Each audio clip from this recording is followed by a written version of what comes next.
ආනිසංස වශයෙන් පෙන්වන්නේ ආයුෂය, වර්ණය, සැපය, බලය, ප්‍රඥාව. මෙන්න මේ කරුණු පහ තමයි දානි ප්‍රධාන ආනිසංස. ආයුන් දේති, වන්නං දේති, සුඛං දේති, බලං දේති, පඤ්ඤා දේති. අපි දෙන්නේ ඔවා. එතකොට දුන්නු කෙනාට තමයි ආයු ලැබෙන්නේ. අකාලේ මරන්න බෑ. දැන් බලන්න සංකීච්ඡ රාතන් වහන්සේ කතාව. උනාචි මව් කුසේ ඉන්නකොටයි අම්මා මැරුණේ. අම්මා මැරුණා. කරන්න දෙයක් නෑ ගර්භණී අම්මා. අද වාගේ පීය තියන්නේ කපන්නේ කොටන්නේ මොකක්වත් නෑ. ඉර බැස යන වෙලාවේ අර මృత ශරීරයේ කියලා පිච්චුවා. ආදානික. සෝනේ කනත්තේ ඉන්න මිනිස්සයා මේක තලනවා මේ. පත්තු වෙන මලකඳ තලනවා. තලලා මිනිහත් උදේ ගෙදර ගියා. පාන්දර පවුලේ අය ආවා අලු ටික අරන් යන්න. ගඟේ දිය කරන්න ඕන. අලු ටික ගඟේ දිය කරන්න ඕන නිසා මිනිස්සු සෙම්බුවක් අරගෙන ආවා. ඇවිදින් බලනකොට පුදුමයක්. මුළු ශරීරයම පත්තු වෙලා අලු වෙලා බඩ විතරක් ඉතිරි වෙලා තියෙනවා. මාස 10 පිරිච්ච බඩ ගර්භණී. අපේ තථාගත බුදුරජාණන් වහන්සේ එදා උදෑසන ලෝකේ බලනකොට දැක්ක මා පුණ්‍යවන්ත දරුවෙක්.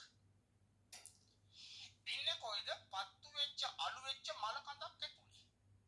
මව් කුසේ. පුදුමයක්. ආචාර්ය දෙයක්. අద్భుත දෙයක්. කලාතුරකින් ලෝකෙ සිදුවෙන දෙයක්.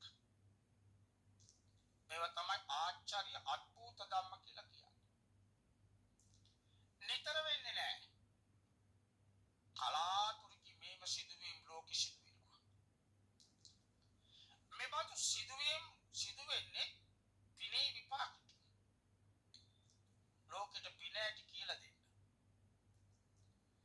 බුදුහාමුදුරු මේක දැකලා සරියුත් මහ රහතන් වහන්සේට වදාලා සාරිපුත්ත ඉක්මනින් වෛද්‍යවරයා එක්ක යන්න. අර බඩේ ළමයා පණ තියෙනවා. ඒ දරුවා අරන් ඉන්න පන්සලට. සෙනඟ පිරුණා. ඇයි මේක පුදුම වැඩක්. මලකඳ පිච්චිලා අලු වෙලා බඩ විතරක් ගිනිගොඩි. රත් වෙච්ච ගිනිගොඩි. වෛද්‍යවරයා බඩ පළලා දරුවා ගත්තා. කකුල් දෙකෙන් අල්ලලා සොලවනකොට ළමයා කැඩෙවුවා. ළමයාගේ දකුණු ඇය ළඟ ලොකු තුවාලයක්. අර කනත් හිටපු මිනිස්සයා මලකඳ තලනකොට අර කෝට්ට වැදිලා. වෙන කිසි ආබාධයක් නැහැ. ගෙදර නෑයෝ අකමැති වුණා ළමයා ගෙනියන්න. මොකද මලකඳක් ඇතුලෙන් ආවි බයයි. ඒ නිසා විසාකාට බාර දුන්නාම විසාකා කිරිපෝනවා. පෝෂණය කළා. අවුරුදු 7යි වයස පැවිදි කරන්න ලෑස්ති. උන්වහන්සේ කිස් ටික කපලා කිස් නොදක් අතට දුන්නා. සරියුත් අතට දීලා කිව්වා දරුවා බලන්න. මේ කිස් කළු පාටයි. කාලයක් යනකොට මේක දිරනවා. ගැලවෙනවා. මේක සුදු වෙනවා. සේදුවේ නැත්තම් ගඳයි. මුල් කුණු වෙනවා. මේ කිස් නිසා සත්තු බෝ වෙනවා. සෝදන්න ඕන. පියදාන්න ඕන. වේලන්න ඕන. පීරන්න ඕන. තෙල් ගන්න ඕන. ආබාධ වැඩි.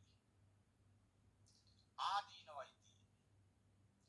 ඒ නිසා මේක පිළිකුල් කියලා තචපංචක භාවනාව කියලා දුන්නා. කේසා ලෝමා නකා දන්තා තචෝ. තචෝ දන්තා නකා ලෝමා කේසා. ඕනෑම ළමයෙකු මහාන කරනකොට ඕක කියනවා.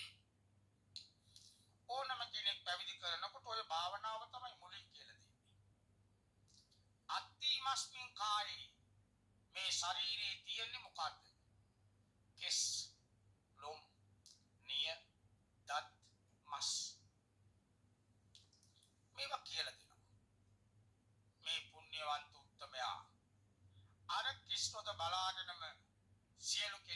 ඉපදිලා රහත් වුණා. අර බලන්න. අලු වෙච්ච මව් කුසකින් ආවේ. පණ තිබුණා. ඒ නිසා අපි තේරුම් ගන්න ඕන.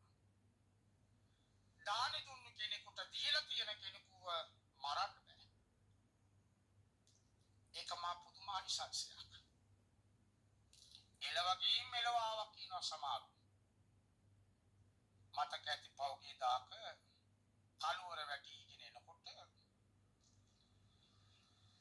තරුණ ළමෙක් යනවා මොටෝ බයිසිකලයකින් කැලේ මැද්දේ. අත්‍යවශ්‍ය ගමනක් වෙන්න ඇති. ගෙදර යනවා. වල්ලාලි රංචුවක් පාරට පැන්නා. අලි ටික පාරේ කොල්ල වැටුණා. වටේට මලි. බයිසිකලයට මේට පද්දනවාලි.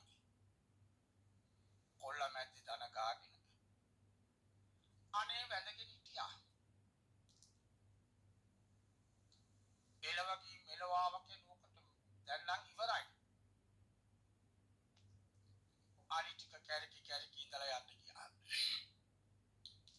කොල්ලට කිසි විපතක් වුණේ නැහැ. ආයු කියන්නේ ඒකට. ආයු